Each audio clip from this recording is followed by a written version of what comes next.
නිසා කවදාවත් අනිත් අය බය කරන්න එපා.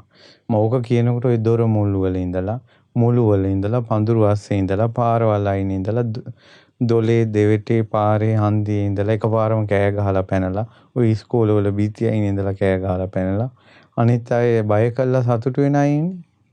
දෙන දේ Tamanට ලැබෙනවා. මම දැක්ක YouTube channel තියෙනවා. ඔය වාගේ අර ඒකට මොකද්ද කියන නම කියලා මට මතක නැහැ. මේ ඒ වාගේ කෙනෙක් බොරුවට බය කරනවා. බය කළා එයා බය වෙන හැටි වීඩියෝ කරලා මේ ඒකෙන් channel එක කරගෙන යනවා.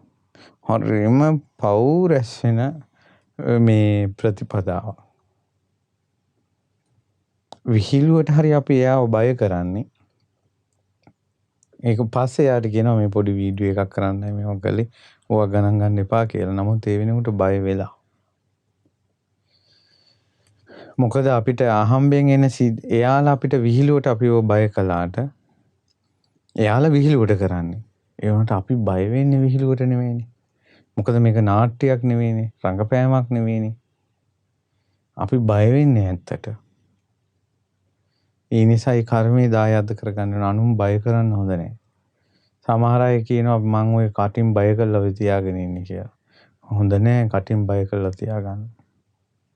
ඔබට අනිත් අය ගරු කරන්නේ අනිත් අය ඔබට යටහත් පහත් වෙන්නේ ඔබ ඒ තැනට යාලා වරන් තියෙන බය කරලා නම් සංසාරේ ඔබටත් බයෙන්ම යටත් වෙලා ඉන්න වෙයි. අනුන් බය කළා යටත් කරගන්න එපා. මේක මෙහෙමයි. ඉතින් අපි අද කාලේ සාධාරණ හේතු අපිට කතා කරන්න පුළුවන්. කතා කළාට අපි කතා කරන සාධාරණ හේතු වී සැබෑ පින්පව් රැස් වෙන ක්‍රමයයි කියන එකයි අතර වෙනසක් තිබුණොත් එහෙම අපි පරාජයයි. ඒ නිසා මෙතන සාධාරණේද අසාධාරණේද කියන එකට වඩා පින්ද පව්ද කියන එක බලන්න ඕන. අනුන් බය කරන්න හොඳ නැහැ. ඒකට Tamanට බය එනවා.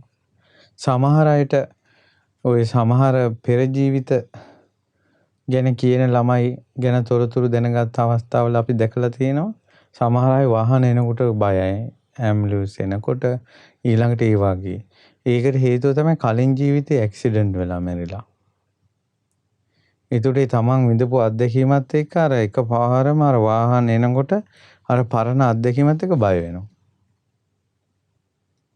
එහෙම එකක් තියෙනවා. වෙඩි හඬට, වාහන හඬට, ඉස්පිරිතාලවල හඬට බය වෙන අය. ඊට පස්සේ ওই වගේ සිද්ධි තියෙනවා. තව ඉතින් ওই ලේවලට බය වෙන, පොඩි සතුන්ට බය වෙන. ඒවට සංසාර දේවලුත් ඇති මේ ජීවිතේ රසායනික වශයෙන් යම් මේ සංකූලතා ඇති ඉතින්. ඒවා විද්‍යාවෙන් ඉගෙන ගන්න අය ඒවා ඒ විදිහට තේරුම් ගන්නවා.